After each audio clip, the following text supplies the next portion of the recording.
வாங்கி கொண்டான். He took away his brother's birthright. తన సహోదరుని యొక్క జ్యేష్ఠత్వపు హక్కును అతడు తీసుకొనెను. அது வேண்டும் என்று அவன் எடுத்துக்கொள்ளவில்லை, ஆனால் அது எனக்கு வேண்டும் என்று அவன் வாஞ்சித்தான். He did not take it away, but he desired to have it for himself. అతడు దాన్ని తీసుకొనలేదు కానీ దాన్ని కోరుకొనెను. தன்னுடைய தகப்பனார் தன்னுடைய சகோதரனை ஆசீர்வதிக்க போகும்போது அந்த ஆசீர்வாதம் தனக்கு வேண்டும் என்று அவன் வாஞ்சித்தான். When his father was prepared to bless his elder brother, we find that he desired to have that blessing for himself. తండ్రి తన జ్యేష్ఠ సహోదరుని ఆశీర్వదింపగోరినప్పుడు ఆ ఆశీర్వాదము తనకు కావాలని చెప్పి కోరుకొనెను. தன்னுடைய மாமனாருக்கு இளைப்படையாமல் பிரயாசப்பட்டு அவன் சம்பாதித்து கொடுத்தான். He labored restlessly for the sake of his father-in-law and earned many things for him. మామ నిమిత్తము అవిరామముగా కృషి చేసి అతని కొరకు ఎంతో సంపాదించెను. அவைகளில் நல்ல அவனுக்கு உண்டாயிருந்த நல்லவைகளை எல்லாம் தனக்கு வேண்டும் என்று வாஞ்சித்தான். And even out of all what he had gained, he desired to take the best for himself. అతని మామ దగ్గర ఉన్న మంచి వాట్లన్నీ తనకు కావాలని చెప్పి కోరుకొనెను. அதாவது புள்ளி உடையவைகள், those which were spotted, మచ్చలు గలవి, அல்லது பரிசுத்தம் உள்ளவைகள், or those which are holy, పరిశుద్ధమైనవి, வரி உள்ளவைகள், and those which are ring straight, చారలు గలవి, அதாவது வேறுபாட்டின் ஜீவியம் உள்ளவைகள், that is those which had a life of separation, ప్రత్యేక జీవితము గలవి, கருப்பு நிறம் உள்ளவைகள், and those which were black, నల్లటివి, அதாவது பிரதிஷ்டை உள்ளவர்கள், those which had consecration, అనగా ప్రతిష్ఠ గలవారు. இவைகள் எல்லாம் தனக்கு வேண்டும் என்று வாஞ்சித்து எடுத்துக்கொண்டான். and he desired all these things for himself and took them. ఇవన్నీ తనకు కావాలని చెప్పి తను పక్కన పెట్టెను. அவைகளை அவன் கெடுத்து போடவில்லை, எடுத்துக்கொண்டான். He did not spoil them or destroy them, he took it for himself. వాటిని పాడు చేయలేదు కానీ తన కొరకై తీసుకొనెను. அவனும் கூட பல விதங்களிலே ஏமாற்றப்பட்டான். And he also was deceived in different ways. అతడు కూడా అనేక విధములుగా మోసపోయెను. அவனுக்கு 12 ஆண் பிள்ளைகள் இருந்தார்கள் என்று வேதத்திலே எழுதப்பட்டிருக்கிறது. It is written that he had 12 sons. అతనికి 12 కుమారులు గలరట.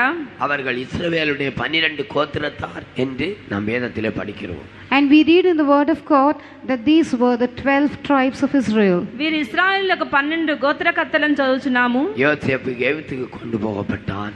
Joseph was taken to Egypt. యోసేపు ఐగుప్తులోనికి తీసుకుని వెళ్ళబడెను. இவனும் கூட எகிப்துக்கு போனான். And he also followed him to Egypt. ఇతడు కూడా ఐగుప్తుకు వెంబడించెను. நினைக்கிறேன் தன்னுடைய 147வது வயதிலே அவன் கர்த்தருக்குள் மகிமைக்குள் பிரவேசித்தான். He entered into glory. He died in the Lord when he was 147 years old. అతడు 147 సంవత్సరముల వయస్సప్పుడు ప్రభువును మహిమలో ప్రవేశించెను. மரிக்கும்போது அவன் தன்னுடைய கையில் இருந்த அந்த கோலிலே சாய்ந்து அவன் மரித்தான். At the point of his death, he was leaning on his staff and thus he died. మరణావస్థలో ఉన్నప్పుడు తన చేతి కర్ర మొదల మీద ఆనుకొని మరణించెను. அதாவது தன்னுடைய ஆண்டவர் கொடுத்த அந்த வாக்குத்தத்தத்தை பிடித்துக்கொண்டு அவன் மரித்தான். He took hold of the promise the Lord had given him and thus died. అనగా దేవుడిచ్చిన వాగ్దానమును చేత పట్టుకొని మరణించెను. பிரியமானவர்களே, ஆண்டவருடைய ஊழியம் கூட விசேஷமாக இருக்கும் என்று ஆண்டவர் கூறியிருக்கிறார். Beloved ones, the Lord says that our ministry should be, it is said that the ministry of the Lord also is something very special. ప్రియులారా, దేవుని యొక్క సేవ కూడా అది విశిష్టమైనది అని చెప్పుచున్నారు. 4வது வசனத்திலே அவர் நின்று கொண்டு கர்த்தருடைய பலத்தோடும் தம்முடைய தேவனாகிய கர்த்தருடைய நாமத்தின் பலத்தோடும் மேய்ப்பார். In verse 4 of Micah chapter 5, it is said, he shall stand and feed in the strength of the Lord, in the majesty of the name of the Lord his God. ఆయన నిలిచి యెహోవా బలము పొంది తన దేవుడైన యెహోవా నామ మహాత్మ్యమును బట్టి తన మందను మేపును అని 4వ వాక్యంలో ఉన్నది. நமக்கு கொஞ்சம் இடம் கிடைச்சுன்னா உட்கார வேண்டும் என்று வாஞ்சிக்கிறோம். If we find a little place, we desire to sit down. ఎక్కడైనా స్థలం దొరికితే కూర్చోవాలని మనం అనుకుంటాము. ஆண்டோட சமூகத்திலே சப்பானிகளை போல உட்கார வேண்டும் என்று வாஞ்சிக்கிறோம். We think of sitting like lame people in the presence of God. దేవుని సన్నిధానంలో కుంటివారి వలె కూర్చుంటున్నాము. ஆனால் ఆండవரை பற்றி என்ன சொல்லப்பட்டிருக்கிறது? But what is said about the Lord? అయితే ప్రభు గురించి ఏమి రాయబడి ఉన్నది? அவர் நின்று கொண்டு மேய்ப்பார் என்று சொல்லப்பட்டிருக்கிறது. He shall stand and feed. ఆయన నిలిచి మేపునట. அதாவது தன்னுடைய சரீரத்தில் உண்டாகிற அந்த பலவீனம், அந்த கஷ்டத்தை பார்க்காமல் பிரயாசப்பட்டு தன்னுடைய மந்தையை மேய்ப்பார் என்று எழுதப்பட்டிருக்கிறது. That is, he is tending his flock, not considering the difficulties or the weaknesses which will come across his, which will occur in his body. తన యొక్క దేహంలో ఉన్న ఇబ్బందులను శ్రమలను పట్టించుకోకుండా నిలవబడి ఉండి తన మందను మేపునట. பிரயாசத்தை வருத்தத்தை அவர் பார்க்கிறதே கிடையாது. He does not pay heed to the extent he has to labor or the difficulty involved in it. అతడు పొందవలసిన వేదనలు ప్రయాసములు అతడు పట్టించుకుంటలేదు. நின்று கொண்டு கர்த்தருடைய பலத்தோடு அவர் மேய்ப்பார். He shall stand and feed in the strength of the Lord. ఆయన నిలిచి యెహోవా బలము పొంది మేపును. கர்த்தருடைய பலம் வேற, மனிதனுடைய பலம் வேற. The strength of the Lord is different from the strength of man. దేవుని బలముకు మానవ బలముకు తేడా కలదు. உங்களை இன்றைக்கு எத்தனை பேர் கர்த்தருடைய பலத்திலே இருக்கிறீர்கள், எத்தனை பேர் உங்களுடைய பலத்திலே இருக்கிறீர்கள்? Today, how many of you are found in the strength of the Lord, and how many of you are found in your own strength? ఈ రోజు మీలో ఎంతమంది దేవుని బలములో ఉన్నారు లేక మీ స్వంత బలములో ఉన్నారు? இன்றைக்கு கர்த்தருடைய பலத்தை குறித்து நான் யோசித்தேன், நினைத்தேன் உள்ளவங்க கை தூக்குங்களா. Those who can say, today I thought of the Lord's strength. దేవుని Put up బలము your గురించి hand. దేవుని బలము గురించి నేను తలంచాను, యోచించానని చెప్పేవారు చేతులెత్తండి. பொய் சொல்லக்கூடாது. You should not tell lies. கர்த்தருடைய பலத்தை நான் நினைத்தேன். Today I thought of the strength of the Lord. దేవుని బలము గురించి ఆలోచించాను.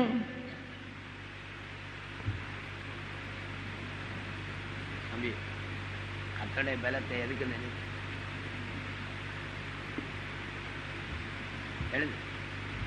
கர்த்தருடைய பலத்தை நினைக்க காரணம் என்ன? What is the reason to think of the strength of the Lord? యెహోవా బలమును తలంచుటకు కారణం ఏమిటి? சரியானபடி அந்த சகோதரன் பதில் கொடுத்தார். எனக்கு பலவீனமா இருந்தபடியினால நான் கர்த்தருடைய பலத்தை நினைத்தேன் என்று சொல்லுகிறார். This brother has given the right answer. Because I was weak, I thought of the strength of the Lord. సహోదరుడు మంచి జవాబు చెప్పెను. బలహీనముగా ఉండబట్టి దేవుని యొక్క బలమును తలంచిరట. பலத்தோடு இருக்கிறவர்கள் கர்த்தருடைய பலத்தை நினைக்க இடமே கிடையாது. Those who are strong will never have a thought about the strength of the Lord. బలము గలవారు దేవుని బలమును ధ్యానించుటకు అవకాశం లేదు. நான் கர்த்தருடைய பலத்தை நினைத்தேன் என்று சொல்லுகிறவர் உண்மையாக உங்களோட வலது கரத்தை தூக்கி மற்றவர்கள் வேண்டாம் ஒரு ஹல்லேலூயா சொல்லுங்க. நீங்க எல்லாரும் சொல்லுகிறீர்கள், அதனால எனக்கு கொஞ்சம் சந்தேகம் இருக்கிறது.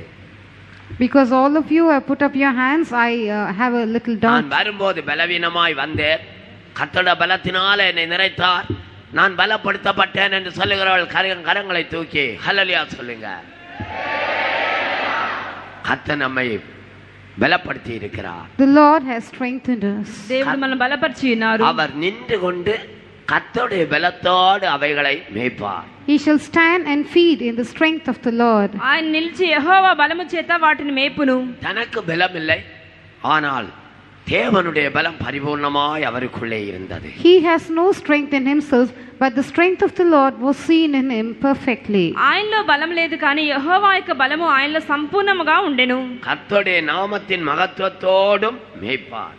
And he shall feed them with the majesty of the name of the Lord. దేవుడైన యెహోవా నామ మహాత్మ్యమును బట్టి తన మందను మేపును. பிரியமானவளே, அவருடைய ஊழியம் எவ்வளவு அழகா இருந்தது. How beautiful his ministry was. ఆయన పరిచర్య ఎంత రమ్యముగా ఉన్నది. கர்த்தருடைய நாமத்தின் மகத்துவத்தோடு அவைகளை மேய்ப்பார். He shall feed them with the majesty of the name of the Lord his God. యెహోవా నామ మహాత్మ్యమును బట్టి తన మందను మేపును. கர்த்தருடைய நாமத்தின் மகத்துவம் என்ன?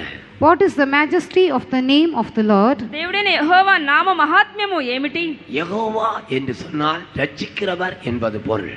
Jehovah means one who saves. యెహోవా అనగా రక్షించువాడు. இயேசு என்று சொன்னால் தம்முடைய ஜனத்தின் பாவங்களை நீக்கி அவர்களை ரட்சிக்கிறவர். When we say the name Jesus means he shall save his people from their sins. యేసు అనగా జనుల యొక్క పాపముల నుంచి రక్షించువాడని. அவர் கர்த்தருடைய நாமத்துக்கு அவருக்கு அநேக நாமங்கள் இருக்கிறது. ஒவ்வொரு நாமத்துக்கும் ஒவ்வொரு பொருள் இருக்கிறது. The Lord has many names and each name has a meaning. దేవునికి అనేక నామములు కలవు, ఒక్కొక్క నామమునకు ఒక తాత్పర్యము కలదు. யெகோவா நான் இருக்கிறவராக இருக்கிறேன். Jehovah, I am that I am. యెహోవా అనగా ఉన్నవాడను అనువాడను. யெகோவா நிசி, நான் உன்னுடைய ஜெயக்கொடியாய் இருக்கிறேன். Jehovah Nissi, I am your banner of victory. యెహోవా నిస్సి అనగా నేను నీకు జయధ్వజము అని. யெகோவா சாலோம், நான் உன்னதே சமாதானமாய் இருக்கிறேன். Jehovah Shalom, I am your peace. యెహోవా షాలోము, నేను నీకు సమాధాన కారకుడను. யெகோவா ரஃபா, நான் உனக்கு வைத்தியராய் இருக்கிறேன். Jehovah Rapha, I am your healer. యెహోవా రఫా, నేను నిన్ను స్వస్థపరచువాడను. நான் உனக்கு எல்லாவற்றையும் கொடுக்கிறவராய் இருக்கிறேன். I am the one who gives you everything. నేను నీకు సమస్తము దయచేయవాడను. அவருடைய நாமத்துக்கு, ஒவ்வொரு நாமத்துக்கும் ஒரு மகத்துவம் இருக்கிறது. Each one of his name has a majesty. ఆయన నామములో ప్రతిదానికి ఒక్కొక్క మహాత్మ్యము కలదు. சும்மா எழுத்திலே ஒரு பெயர் அல்ல. It's not just a name in writing, not a literal name. అక్షరాలతో ఉన్న పేరు మాత్రమే కాదు. பிரியமானவர்களே, இது எழுத்தில் உண்டாகிற ஒரு பெயர் அல்ல. It's not a name in letters. ప్రియులారా, అక్షరాల యొక్క పేరు కాదు. இது தேவனுடைய மனதிலே உண்டாயிருந்ததான பெயர்கள். These are the names which was seen in the mind of God. ఇవి దేవుని యొక్క మనస్సులో ఉన్నటువంటి నామములు. கர்த்தருடைய நாமம் பலத்த Durgam. The name of the Lord is a strong tower. యెహోవా నామం బలమైన దుర్గము. நீதிமான்கள் எல்லாரும் அதற்குள்ளே போய் அடைக்கலம் புகுந்து விடுவார்கள். All the righteous shall run into it and be safe. నీతిమంతులు దానిలోనికి పరిగెత్తి ఆశ్రయం పొందుదురు. அவருடைய நாமத்தின் மகத்துவத்தோடு அவைகளை மேய்ப்பார். He shall feed them with the majesty of the name of the Lord his God. దేవుడైన యెహోవా నామ మహాత్మ్యమును బట్టి తన మందను మేపును. நான் உன்னுடைய வைத்தியர் என்று சொன்னால் அது அவர் வைத்தியர்தான். When he says I am your physician, he is truly your physician. నేను మీకు వైద్యుడను అంటే ఆయన నిజముగా వైద్యుడే.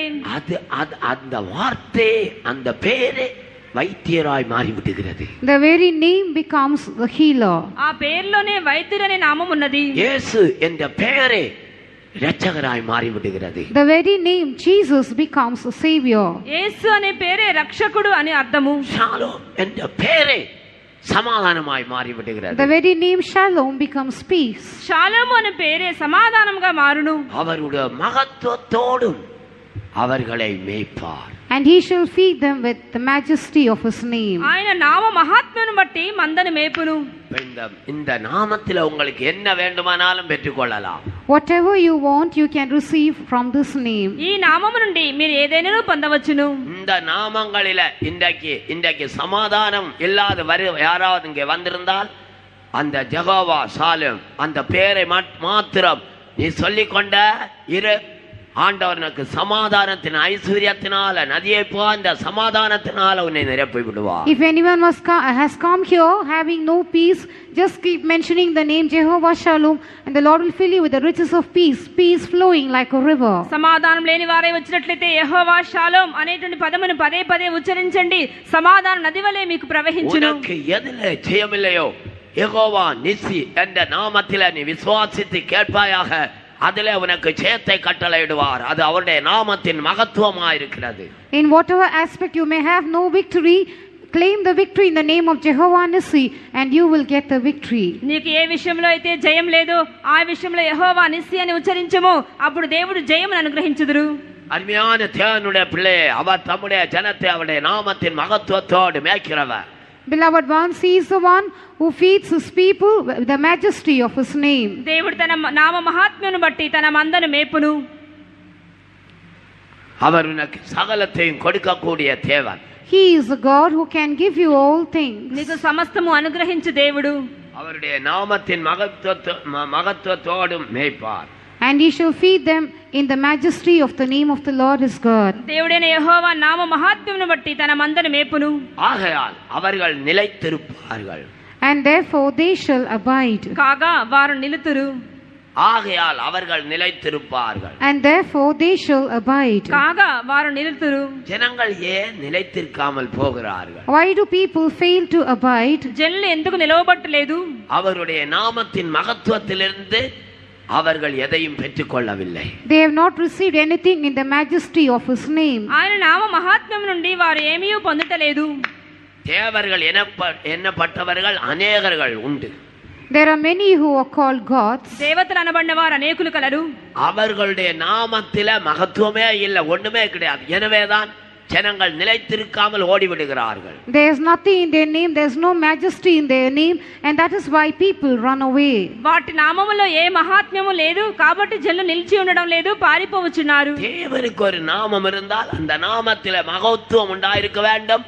அந்த நாமத்தின் மகத்துவத்திலே ஒரு மனிதனுடைய தேவைகள் எல்லாம் உண்டாயிருக்க வேண்டும். If God has a name, in that name there should be majesty, and in that majesty all what man needs should be found. దేవుడంటూ ఉంటే ఆయన నామములో మహాత్మ్యం ఉండవలెను, ఆ నామ మహాత్మ్యం బట్టి సమస్తము జరగవలెను. அவனுக்கு வேண்டிய சுகம், பலம், சமாதானம், சந்தோஷம், ஐஸ்வர்யம் எல்லாம் அவனுக்கு உண்டாயிருக்க வேண்டும். The health and the strength and his joy and peace and riches, all what he needs should be seen in it. అతనికి కావాల్సిన సౌఖ్యము, బలము, క్షేమము, సమాధానము, ఐశ్వర్యము అంతయు కలగవలెను. அவருடைய நாமத்திலே எதை கேட்டாலும் அவனுக்கு உண்டாயிருக்க வேண்டும். Whatever he asks in the name of the Lord, he should have it. ఆయన నామమున ఏమి అడిగినా ఇవ్వవలెను. நீ வீட்டை கேட்டால் வீடு உண்டாயிருக்க வேண்டும். நீ ஆத்துமாவை கேட்டால் ஆத்துமா உண்டாயிருக்க வேண்டும். If you ask for a house, you should have a house, and if you ask for a soul, you should have a soul. నీవు ఒక ఇంటిని అడిగితే ఇల్లు దయచేయవలెను, ప్రాణం అడిగితే ప్రాణం దయచేయవలెను. நீ பணத்தை கேட்டால் பணம் உண்டாயிருக்க வேண்டும். If you ask for money, there should be money.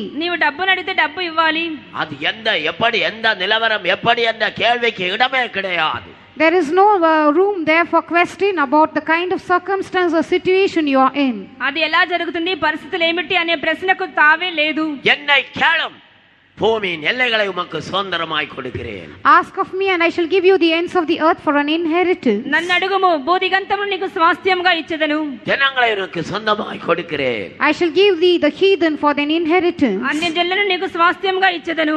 கேட்டால் மட்டும் போதும், இதை பெற்றுக்கொள்வேன், இதை என்ற நம்பிக்கை உண்டாயிருக்க வேண்டும். அவர் கொடுப்பதற்கு உண்மை உள்ளவராயிருக்கிறார். It's enough if we ask and have a faith that he will be able to give us, and he will certainly give us. విశ్వాసంతో అడిగినట్లయితే చాలును, ఆయన తప్పనిసరిగా ఇచ్చుదురు. இந்த ஊழியம், இந்த ஜீவியம், இவைகள் எல்லாம் பிசாசுக்கு முன்னால, இந்த உலகத்துக்கு முன்னால, உலகத்து மனுஷர்களுக்கு முன்னால ஒரு சவாலா இருக்கிறது. Our life and our ministry, all these are a challenge before the world and before Satan. మన యొక్క జీవితము, మన యొక్క సేవ లోకం ఎదుట, అపవాది ఎదుట ఒక సవాల్గా ఉన్నవి. இயேசுவின் நாமத்திலே உனக்கு எல்லாம் கொடுக்கப்பட்டிருக்கிறது.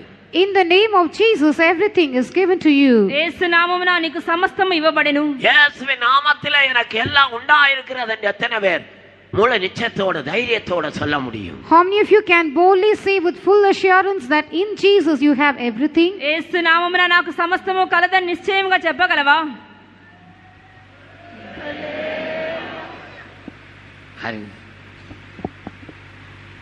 நீங்க இங்க சாப்பிட்டாதான் இயேசுவின் நாமத்திலே எனக்கு எல்லாம் உண்டாயிருக்கிறது. In the name of Jesus I have everything. యేసు నామమున నాకు సమస్తము కలదు. இயேசுவின் நாமத்திலே எனக்கு எல்லாம் உண்டாயிருக்கிறது. In the name of Jesus I have everything. యేసు నామమున నాకు సమస్తము కలదు. பிரியமானவர்களே, இதை நாம் உரிமை பாராட்டி எடுத்துக்கொள்ள வேண்டும். Beloved ones, we have to claim this and we have to receive it. ప్రియులారా, దీన్ని హక్కుగా ప్రాప్తించుకొనవలెను. இதை ஆண்டவர் நமக்கு படிப்பாட்டுகிறதே ஒரு பெரிய பாடம். And the Lord teaches this to us as a great lesson. దేవుడు దీన్ని ఒక పాఠముగా నేర్పిస్తున్నారు. நான் உங்களுக்கு ஏதாவது சொன்னால் அது கதையாய் மாறிவிடும். எனவே நான் வசனத்துக்கு வந்து விடுகிறேன். If I tell you something, it will become a story, and therefore I come back to the word of God. మరి ఏమైనా చెప్పినట్లయితే కథగా మారుతుంది కాబట్టి వాక్యాన్ని తిరిగి వస్తాను. என்னை கேளும், Ask of me. నన్ను అడుగుము. ஆண்டவரிடத்தில் கேட்டு நான் பெற்றுக்கொண்டிருக்கிறேன் என்று எத்தனை பேர் சொல்லுகிறீர்கள்? How many of you can say I have asked of the Lord and received of him? నేను దేవుని దగ్గర అడిగి పొందితిని అని ఎంతమంది చెప్పగలరు? எத்தனை பேர் சொல்லுகிறீர்கள்? How many of you can say it? ఎంతమంది చెప్పగలరు? மறுபடியும் ஒரு ஹல்லேலூயா சொல்லுவோமாக. பிரியமானவர்களே, நம்முடைய ஆண்டவருடைய மகத்துவத்தோடு அவர்களை மேய்ப்பார், ஆகையால் அவர்கள் நிலைத்திருப்பார்கள். Beloved ones, our God shall feed them in the majesty of the name of the Lord is God, and therefore they shall abide.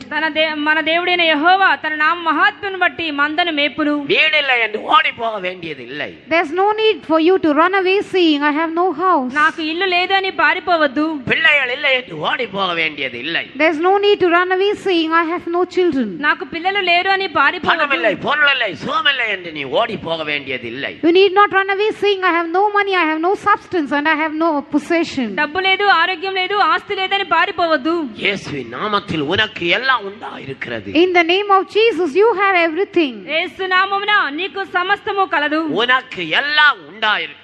You have all things. నీకు సమస్తము కలదు. ஆகையால் அவர்கள் நிலைத்திருப்பார்கள். And therefore they shall abide. కాగా వారు నిలుతురు. அவர் இனி பூமியின் எல்லை பரியந்தமும் மகிமைப்படுவார். For now shall he be great, or he shall be glorified unto the ends of the earth. ఆయన భూమి అంతముల వరకు ప్రబలుడగును. இயேசுவின் நாமம் எங்கெங்க இருக்கிறது? Where is the name of Jesus found? యేసు నామం ఎచ్చట ఉన్నది. முழு உலகம் இருக்கிறது. It is seen all over the world. సర్వ భూమి మీద ఉన్నది. ரட்சிக்கப்பட்ட ஜனங்கள் முழு உலகத்திலும் இருக்கிறார்கள். Saved people are seen all over the world. రక్షణ పొందిన వారు ప్రపంచం అంతటా ఉన్నారు. அவரால் அன்றி வேறு ஒருவராலும் ரட்சிப்பு இல்லை. There is no salvation in any other name except his name. ఆయన నామమున తప్ప మరి రక్షణ వేరే లేదు. நாம் ரட்சிக்கப்படும்படிக்கு வானத்தின் கீழே பூமியிலே கர்த்தராகிய இயேசு கிறிஸ்துவின் நாமமே அல்லாமல் ஒரு நாமம் கட்டளையிடப்படவில்லை. There is no other name given for our salvation in heaven above and on earth below except the name of Jesus. మన రక్షణ పొందుటకై ఆకాశం క్రింద భూమి మీద యేసు నామం తప్ప మరి ఏ నామము ఇవ్వబడలేదు. இயேசுவை தவிர இன்னொரு நாமம் ரட்சிக்கப்படுவதற்கு இருக்கிறது என்று ஒருவன் சொன்னால் அவன் சபிக்கப்பட்டவன். If there is any man who says that there is some other name given for one to be saved, then he is accursed. యేసు నామములో తప్ప మరి ఏ నామములో రక్షణ ఉన్నదని చెప్పినా వాడు శాపగ్రస్తుడే. பூமி முழுவதும் ரட்சிக்கப்பட்ட ஜனங்கள் இருக்கிறார்கள்.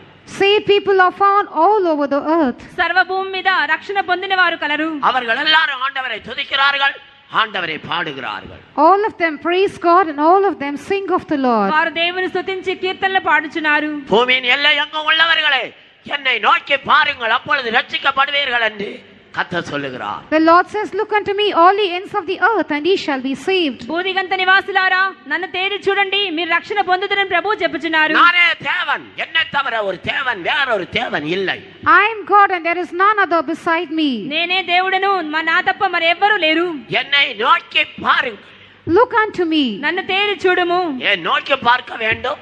Why should we look unto him? ఎందుకు తేరి చూడాలి? அவர் சிலுவையிலே தொங்கிக் கொண்டிருக்கிறார். He is hanging on the cross. ఆయన సిలువలో వేలాడుచున్నారు. ஒருவன் மேன்மை பாராட்டினால் சிலுவையை கர்த்தராகிய இயேசு கிறிஸ்துவின் சிலுவையை குறித்து அல்லாமல் வேறு ஒன்றையும் குறித்து அவன் மேன்மை பாராட்டக்கூடாது. If any man glory, he should glory only in the cross of the Lord Jesus Christ and in nothing else. అతిశయించువాడు ప్రభువైన యేసుక్రీస్తు సిలువైన తప్ప మరి దేని యందును అతిశయింపరాదు. ஒருவன் நம்முடைய கர்த்தராகிய இயேசு கிறிஸ்துவின் மேல் அன்பு கூறாமல் போனால் அவன் சபிக்கப்பட்டவன். If any man love not the Lord or God, the Lord Jesus Christ, let him be anathema. ఎవడైనా ప్రభువైన యేసుక్రీస్తు నందు ప్రేమ చూపకపోతే వాడు శాపగ్రస్తుడే. கர்த்தர் வருகிறார். Maranatha. ప్రభు వచ్చున్నారు. பரலோகத்தின் தேவன் உனக்காக உலகத்திலே வந்திருக்கிறார். The God of heaven has come into the world for your sake. పరలోకపు దేవుడు ఈ లోకానికి నీ కొరకే వచ్చి ఉన్నారు. உனக்காக அடிக்கப்பட்டார், கொலை செய்யப்பட்டார். உனக்காக உயிரோடு எழும்பி அவர் பிதாவினுடைய வலது பார்சத்திலே இருந்து துன்மார்க்கனாகிய உனக்காக அவர் பரிந்து பேசிக் கொண்டிருக்கிறார். For your sake he was smitten and for your sake he was killed and he was raised to life again and now he is interceding being on the right hand of the Father for the sake of you who are a wicked one. నీ కొరకే వధింపబడి చంపబడి తిరిగి లేచి తండ్రి కుడి పార్శ్వమున దుష్టులు దుర్మార్గులైన మన కొరకు విజ్ఞాపన చేయుచున్నారు. எனவே அவர் பூமியின் எல்லை பரியந்தம் எங்கும் அவருடைய மகத்துவம் அவருடைய நாமம் மகிமைப்பட்டிருக்கிறது. So his name and his majesty shall be found unto the ends of the earth. కాబట్టి భూమి అంతముల వరకు ఆయన నామమునకు మహత్యము కలుగుచున్నది. யாக்கோபிலே மீதியானவர்கள் கர்த்தராலே வருகிற பனியை போல இருப்பார்கள். And the remnant of Jacob shall be in the midst of many people as a dew from the Lord. యాకోబు సంతతిలో శేషించిన వారు యెహోవా కురిపించు మంచు వలె ఉందురు. இங்கு யாக்கோபிலே மீதியானவர்கள் எப்படி இருப்பார்கள் என்று சொல்வதற்கு இந்த வசனத்திலே ரெண்டு காரியம் சொல்லப்பட்டிருக்கிறது. Two things are mentioned here as to how people who are the remnant of Jacob would be. యాకోబు సంతతిలో శేషించిన వారు ఎలా ఉందరో చెప్పడానికి దీనిలో రెండు కార్యములు ఉన్నవి. படிங்க. யாக்கோபிலே மீதியானவர்கள் கர்த்தராலே வருகிற பனியை போலவும் மனுஷனுக்கு காத்திராமலும் மனுபுத்திரருக்கு தாமதியாமலும் பூண்டுகள் மேல் வருகிற மழைகளைப் போலவும் அநேக ஜனங்களின் நடுவிலே இருப்பார்கள். முதலாவது அவர்கள் பனியை போல இருப்பார்கள். First of all, they shall be as the dew. ఒకటి వారు మంచు వలె ఉందురు. பனி என்றால் என்ன? What is the dew? మంచు అంటే ఏమిటి? உபாகம் 32வது அதிகாரம் 2வது வசனத்தை படிப்போமா? Deuteronomy chapter 32 and verse 2. ద్వితీయోపదేశకాండము 32వ అధ్యాయము 2వ వాక్యము. மழையானது இளம் பயிரின் மேல் பொழிவது போல என் உபதேசம் பொழியும், பனித்துளிகள் புல்லின் மேல் இறங்குவது போல என் வசனம் இறங்கும். பிரியமானவளே, பனித்துளிகள் புல்லின் மேல் இறங்குறது போல என்னுடைய வசனம் இறங்கும். Beloved ones, the Lord says, my word shall drop as the dew upon the grass. నా వాక్యం మంచు వలెను లేత గడ్డి మీద పడు చినుకుల వలెను కురియును.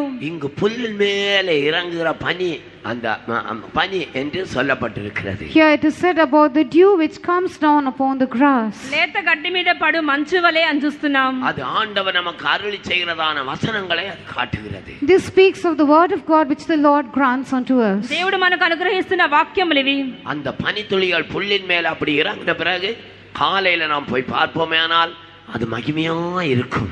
When those dew drops fall on the grass and we go and see them early in the morning, the sight will be very glorious. మంచు చినుకుల వలె లేత గడ్డి మీద పడినప్పుడు ప్రాతకాలంలో చక్కగా ఉంటుంది. மிகவும் மகிமையா இருக்கும். It will be very glorious. చూచుటకు మహిమగా ఉంటుంది. பிரியமானவர்களே, இந்த பனித்துளிகள் அந்த புல்லுக்கு மிகவும் குளிர்ச்சியா இருக்கும்.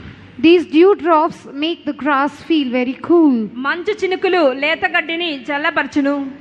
அவைகளை அது ஓங்கி வளர செய்யும். It causes them to flourish and grow. అది పుష్కలముగా ఎదగజేయును.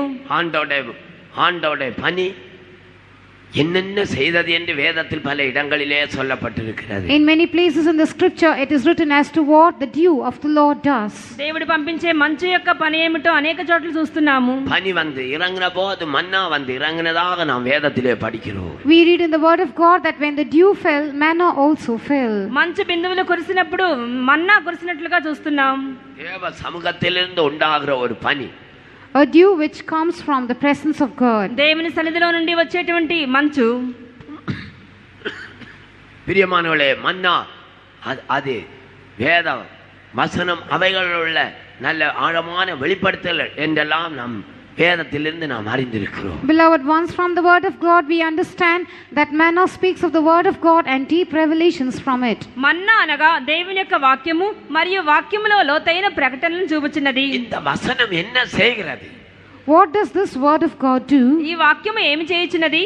ஒரு மனிதனுடைய ஜீவியத்திலே இந்த வசனம் என்ன செய்கிறது? What does this word of God do in a man's life? ఒక మనిషి యొక్క జీవితంలో దేవుని వాక్యము యొక్క పని ఏమిటి? ஏசாயா 55வது அதிகாரம் 10-11 வசனங்களை படிப்போமா? The book of Isaiah chapter 55 verses 10 and 11. యెషయా గ్రంథము 55వ అధ్యాయం 10-11 వాక్యములు. மாரியும் உறைந்த மழையும் வானத்திலிருந்து இறங்கி அவ்விடத்துக்கு திரும்பாமல் பூமியை நனைத்து அதில் முளை கிளம்பி விளையும்படி செய்து விதைக்கிறவனுக்கு விதையையும் புசிக்கிறவனுக்கு ஆகாரத்தையும் கொடுக்கிறது எப்படியோ அப்படியே என் வாயிலிருந்து புறப்படும் வசனமும் இருக்கும். அது வெறுமையா என்னிடத்திற்கு திரும்பாமல் அது நான் விரும்புகிறதை செய்து நான் அதை அனுப்பின காரியமாகும்படி வாய்க்கும். மாரியும் உறைந்த மழையும் வானத்திலிருந்து இறங்கி திரும்பி வானத்துக்கு போகிறதில்லை. The rain which comes down and the snow from heaven does not return thither. వర్షమును హిమమును ఆకాశము నుండి వచ్చును కానీ తిరిగి అక్కడికి వెళ్ళవు. நீங்கள் 1000 முறை இந்த வசனத்தை படித்திருப்பீர்கள், இதன் விளக்கத்தையும் கூட கேட்டிருப்பீர்கள். You might have gone through this verse 1000 times and you would have also heard about the meaning of it. మీరు కనీసం 1000 సార్లు ఈ వాక్యం చదివి అర్థం తెలుసుకుని ఉండవచ్చు. மாரியும் உறைந்த மழையும் வானத்திலிருந்து பூமிக்கு வருகிறது, திரும்பி அவைகள் வானத்துக்கு போகிறது கிடையாது. The rain and the snow come down from heaven and they do not return to heaven. వర్షమును హిమమును ఆకాశము నుండి వచ్చును కానీ తిరిగి అక్కడికి వెళ్ళవు. ஆனால் அது నోకத்தோடு வருகிறது. But they come with a purpose. అయితే ఒక ఉద్దేశంతో వస్తున్నాయి. இந்த பூமியை நனைப்பேன், To make the earth moist. భూమిని తడపవలెను. இந்த பூமி உழப்படும், This earth will be tilled. భూమి దున్నబడును. அதிலே புல்கள் அதில் கிளம்பும், And the grass will spring up from it. దానిలో గడ్డి మొలుచును. அதிலே நல்ல மணிகளை உண்டு பண்ணும். And it brings forth உண்டு பண்ணுவேன். I will make good corn to come out of it. మంచి ధాన్యము దానిలో அவைகளை పండింపజేయుదును. இந்த ஜனத்துக்கு ஆகாரமாய் கொடுப்பேன். And I will give it to my people as food. దాన్ని నా జనులకు ఆహారంగా ఇచ్చేదను. அவர்கள் அதை புசித்து செழித்து ஓங்கி வளர்வார்கள் என்ற ஒரு நம்பிக்கையோடு இறங்கி வருகிறது. It comes with a hope that I will give it to them and they shall eat of it and flourish and grow. వారు దాన్ని భుజించి చిగిర్చి వర్ధిల్లుదురు అనే ఉద్దేశంతో దిగి వచ్చున్నది. அது ஒரு நம்பிக்கையோடு வருகிறது. It comes with a hope.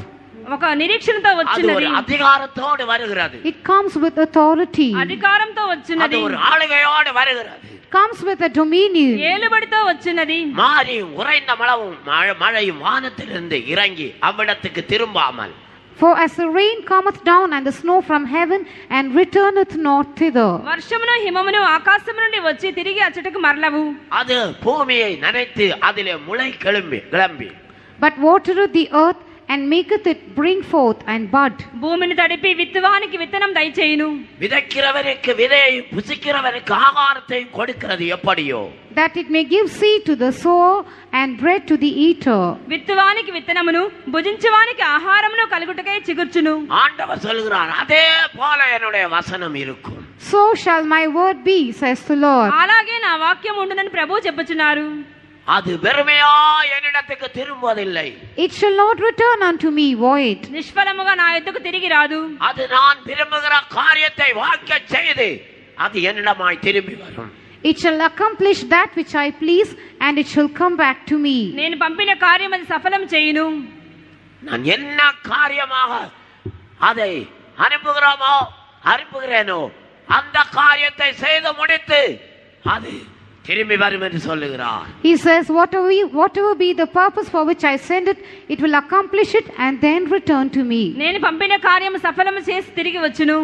மாரியும் உறைந்த மழையும் வானத்திலிருந்து திரும்பி பூமியை நனைத்து விதைக்கிறவனுக்கு விதையையும் புசிக்கிறவனுக்கு ஆகாரத்தையும் கொடுக்கிறது எப்படியோ, அப்படியே என் வாயிலிருந்து புறப்பட்ட வசனமும் நான் விரும்பின காரியத்தை வாய்க்கும்படி செய்யும். For as the rain cometh down and the snow from heaven and returneth not thither, but watereth the earth and maketh it bring forth and bud, that it may give seed to the sower and bread to the eater, so shall my word be that goeth forth out of my mouth. It shall not return unto me void, but it shall accomplish that which I please. వర్షమును హిమమును ఆకాశం నుండి వచ్చి భూమిని తడిపి విత్తువానికి విత్తనమును భుజించువారికి ఆహారం కలుగుటకై చికిత్సి వర్ధల చేయును. నిష్ఫలముగా తిరగదు, కానీ పంపిన కార్యము సఫలం చేయును. ஒரு வசனத்தை அனுப்பி நீ சீயோனுக்கு வா என்று ஆண்டவர் அழைக்கிறார். The Lord sends a word and calls, saying, Come to Zion. ఒక వాక్యమును పంపి నీవు సియోనుకు రమ్ము అంటున్నారు.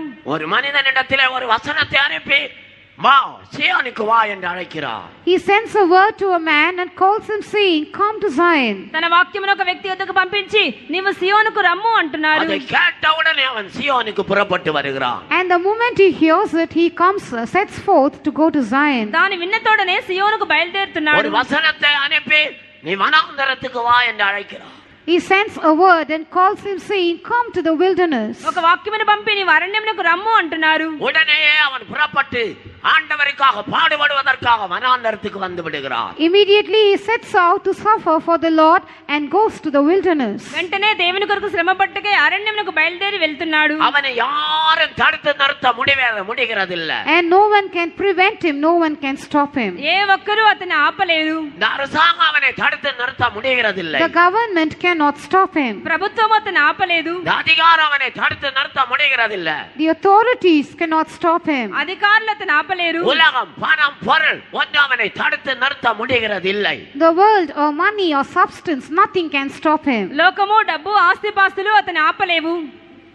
அதே அப்படியே என்னுடைய வாயிலிருந்து புறப்படும் வசனமும் நான் விரும்புகிற காரியத்தை வாய்க்கும்படி செய்யும். So shall my word be that goeth forth out of my mouth, it shall accomplish that which I please. అలాగే నా నోట నుండి వచ్చే వచనము కూడా నేను పంపిన కార్యమును సఫలం చేయును. அது நான் விரும்பினதை செய்து என்னுடைய காரியம் வாய்க்கும்படி செய்யும்.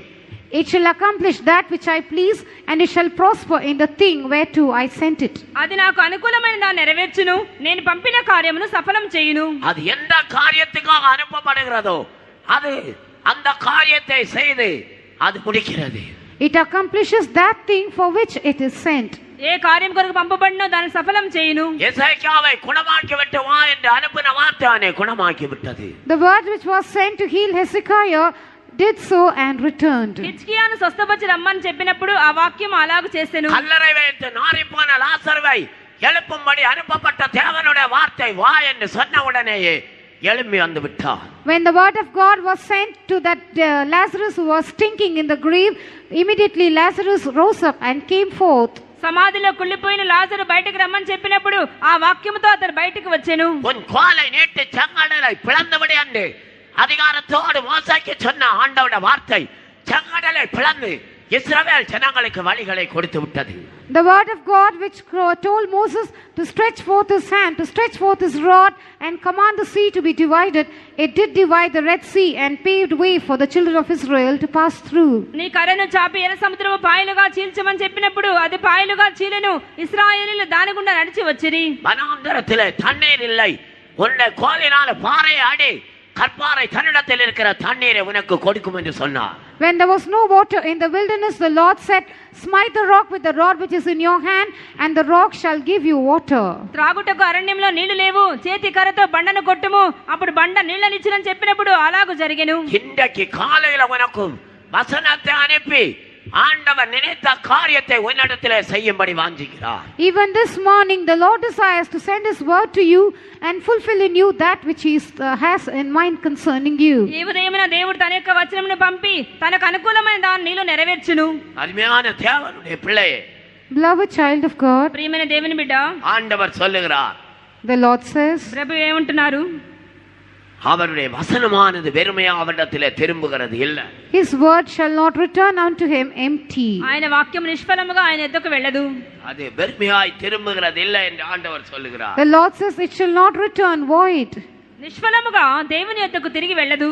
யாக்கோபிலே மீதியாயிருப்பவர்கள் கர்த்தராலே வருகிற பனியை போலவும் மனுஷருக்கு மனுபுத்திரருக்கு தாமதியாமலும் பூண்டுகள் மேல் வருகிற மலையை போலவும் இருப்பார்கள். And the remnant of Jacob shall be in the midst of many people as the dew from the Lord, as the showers upon the grass, that tarrieth not for man, nor waiteth for the sons of men. యాకోబు సంతతిలో శేషించిన వారు యెహోవా కురిపించు మంచు వలెను, మనుష్య ప్రయత్నం లేకుండాను నల్ల యోచన లేకుండాను గడ్డి మీద పడు వర్షం వలెను ఉందురు. இங்கு ஒரு மலையை குறித்து எழுதப்பட்டிருக்கிறது. Here it is written about a rain. ఇక్కడ ఒక వర్షం గురించి చూస్తున్నాము. ஒரு வயலை எடுத்துக்கொள்ளுங்கள். நீங்கள் வயலெல்லாம் எல்லாரும் நன்றாய் பார்த்திருப்பீர்கள். Consider a field. మీరు పొలాలను చూసుండవచ్చు. ஒரு நெல் பயிரிடுகிற ஒரு வயலை எடுத்துக்கொள்ளுங்கள். Consider a paddy field. ఒక వరి పొలం చూడండి. அது அந்த நடு வளர்ச்சி ஆகும் போது அதிலே பூச்சி பிடித்து விடுகிறது. When it is half grown, it breeds worms. సగం ఎదిగిన తర్వాత పురుగు పడుతుంది. அந்த இலைகள் எல்லாம் அப்படி மஞ்சளாய் மாறி விடுகிறது. And all the leaves turn yellow. ఆకులన్నీ పచ్చగా మారును. அந்த வயல் நல்ல எருவுள்ள ஒரு மண்ணா இருக்கிறது, எருவும் போடப்பட்டிருக்கிறது. It is a very fertile land and it is also manured. అది మంచి సత్తువ గల పొలము, దానిలో ఎరువులు వేయబడెను. பார்த்தால் அந்த நெல் ஓலைகள் அப்படி சுருட்டப்பட்டு சுருட்டு புழு ஒன்று உள்ள ஒவ்வொரு ஓலையிலும் 10 புழு உட்கார்ந்து கொண்டிருக்கிறது. Now you just go and examine the paddy. Within each corn you find 10 worms inside. అయితే వరి పరకలన్నీ ముడుచుకుని ఉన్నవి, లోపల 10 పురుగులు ఉన్నాయి. பாலிடால் கொண்டு போய் அடிக்கிறார்கள், அந்த புழு சாகிறது இல்ல. They use polydol, they spray polydol, but those worms do not die. దానిలో ఏ స్ప్రే చేసినా కూడా పురుగులు చనిపోవడం లేదు. டிக் 20 అడిக்கிறார்கள், அது సాகிறது இல்ல. They spray tick 20, but it does not die. Tick 20 అనే మందును ఉపయోగించినా చనిపోవడం లేదు. பிரியமானவர்களே, அது எந்த மருந்துல அந்த புழுக்கள் சாகிறது இல்ல. Beloved ones, those worms do not die by means of any kind of medicine. పురుగుల మందులు దేనికి చనిపోవడం లేదు. அந்த இலையில அந்த புழு மேல விட்டாலும் கூட சில புழுக்கள் சாகிறது இல்ல. Even if you drop some of it upon those worms, upon the leaves, they do not die. ఆ పురుగుల మీద వాటిని ఉపయోగించి అవి చనిపోవడం లేదు.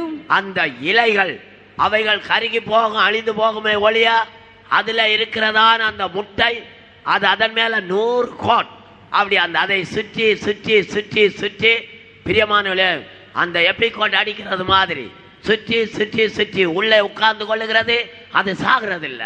Now the leaf might fall down and the plant also might die, but these eggs do not die, and they keep building a coat around themselves like epicoating, and they also keep breeding continuously. ఒకవేళ గడ్డి పరకలు మాడిపోవచ్చు, పూర్తిగా వరి చేను పాడైపోవచ్చు, కానీ లోపల గుడ్లు చనిపోవు, పైన ఒక పెద్ద పొరవలే. மனிதன் ஆண்டவரை நோக்கி கூப்பிடுகிறான். And this man cries out unto the Lord. ఈ మనుషుడు దేవునికి మొరపెట్టుచున్నాడు. ஆண்டவரே நான் என்ன செய்வேன்?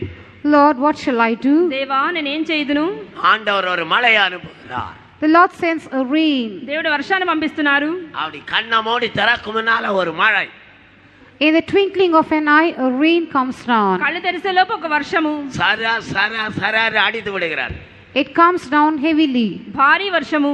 அந்த புழுக்கள் எல்லாவற்றையும் அது சுருட்டி கொண்டு போய் விடுகிறது. It carries away all the worms. పురుగులన్నిటినీ కొట్టుకుని அந்த పోతున్నది. மண்ணிலும் கூட அழுக்கில்லாமல் அதை வாய்க்கால் ஓரமாக கொண்டு போய் ஆற்றிலே அல்லது ஏரியிலே அல்லது கடலிலே கொண்டு விட்டு விடுகிறார்கள். There will be no dirt seen in the soil also, and all of those everything which is found in it unnecessarily is carried away either into the river or into the tank or into the sea. మట్టిలో ఉన్న మల్లెము కూడా ప్రక్కనటువంటి కాలువల గుండా తీసుకుని వెళ్ళిపోవును. unnecessary leaves அல்ல, ஏனென்றால் அது அந்த அந்த அந்த குளிர்ச்சிக்கு அது தாக்கு பிடிக்காமல் விழுந்து விடுகிறது.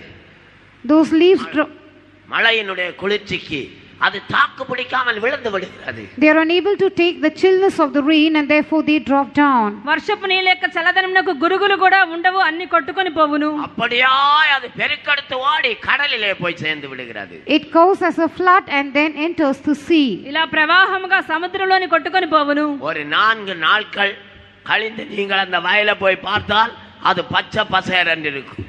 After 4 days, if you go back and see the field, it is green and flourishing again. 4 రోజుల తర్వాత చేలోనికి వెళ్ళి చూస్తే పచ్చగా ఉంటుంది. இந்த மழை மனுஷனுடைய ஆலோசனையை கேட்டு வந்ததா? Did this rain come down in obedience to the counsel of man? నరుల యోచన బట్టి ఈ వర్షం పడిందా? அருமையான தியானுடைய பிள்ளை, உன்னுடைய வியாதியிலிருந்து என்னை விடுதலை செய்யும்படியாக. Beloved child of God, to deliver you from your sickness. ప్రియమైన దేవుని బిడ్డ, నీ రోగం బాగు చేయుటకై, உன்னுடைய பலவீனத்திலிருந்து உன்னை விடுதலை செய்யும்படியாக. To deliver you from your weakness. నీ బలహీనత నుండి బాగు இந்த చేయుటకై, பாவத்திலிருந்து உன்னை விடுதலை செய்யும்படியாக. To deliver you from your sin. పాపము నుండి విడిపించుటకై, உன்னை ஒரு பராக்கிரமசாலியாய் மாற்றி கர்த்தர் தன்னுடைய கரங்களை எடுத்து உன்னை உயர்த்தும்படியாக. That the Lord might make you a mighty man of valor and take you in his hand and make use of you. నిన్నొక సూర్యునిగా మార్చి తన హస్తములో ఉపయోగించుకొంటకై ஆண்டவருடைய வசனத்தை உனக்கு அனுப்புகிறார். The Lord sends his word to you. దేవుడు తన వాక్యం పంపుచున్నారు. அவர் வசனத்தை தான் உனக்கு அனுப்புகிறார். And he sends his word to you. తన వచనమును పంపుచున్నారు. இதுல நீ என்ன தேடினாலும் உனக்கு உண்டாயிருக்கும். Whatever you seek after in this, it will be found. దీనిలో నీవు ఏమి వెతికినా నీవు పొందగలవు. நான் சொல்லுகிறேன், இதுல நீ பணத்தை தேடினாலும் கூட உனக்கு உண்டாயிருக்கும். I tell you, even if you seek for money in it, it will be found in it. నీవు డబ్బు వెతికినా దీనిలో పొందగలవు. நான் உங்களுக்கு ஒரு நாள் சொல்லி இருக்கிறேன், ஆண்டவர் வசனம் சொல்லுகிறது, நீ போகலையும் ஆசீர்வதிக்கப்பட்டிருப்பாய், நீ வருகையிலும் ஆசீர்வதிக்கப்பட்டிருப்பாய். I have told you one day about this. The word of God says, thou shalt be blessed in your going out and in your coming in. నీ రాకపోకలేని దీవింపబడదువని ప్రభు చెప్పుచున్నారు.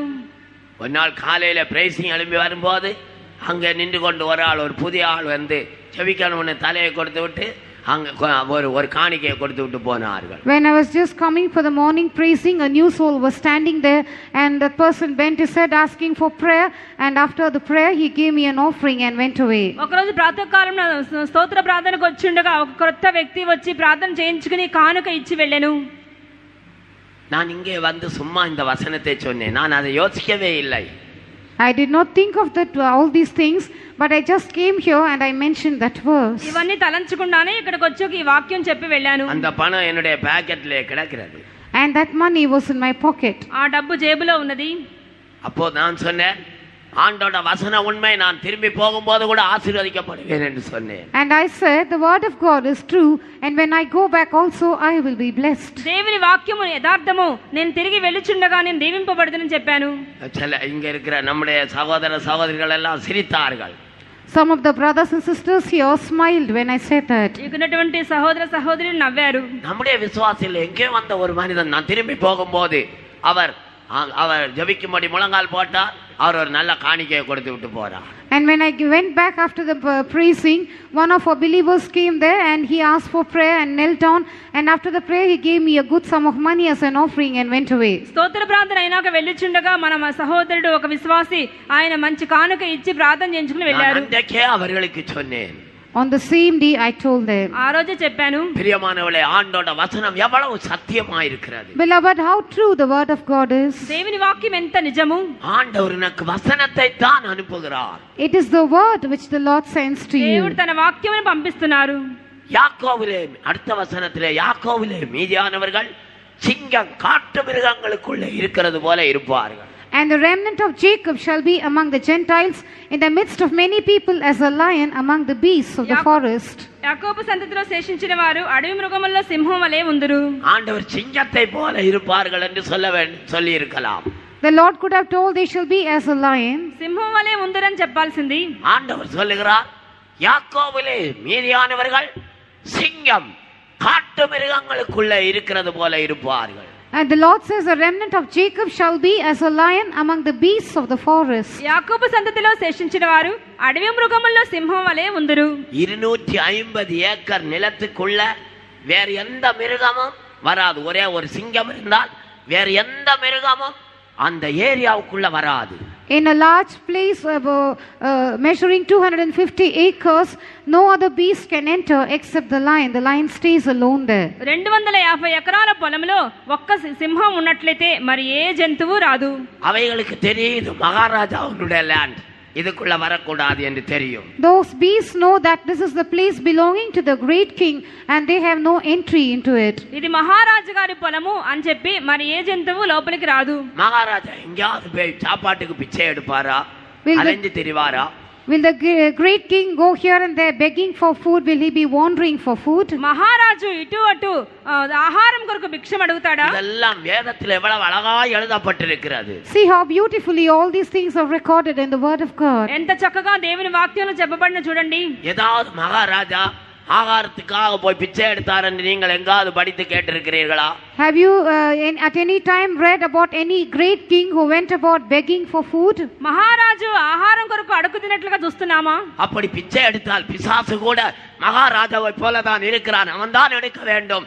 மகாராஜா அப்படி செய்வதே கிடையாது. If at all there is any great king who is begging like that, it must be Satan, because there is no other king who can go begging like that. అలా భిక్షం అడుకునేవాడు అపవాది తప్ప మరి ఏ ఒక్క మహారాజు అలా చేయడు.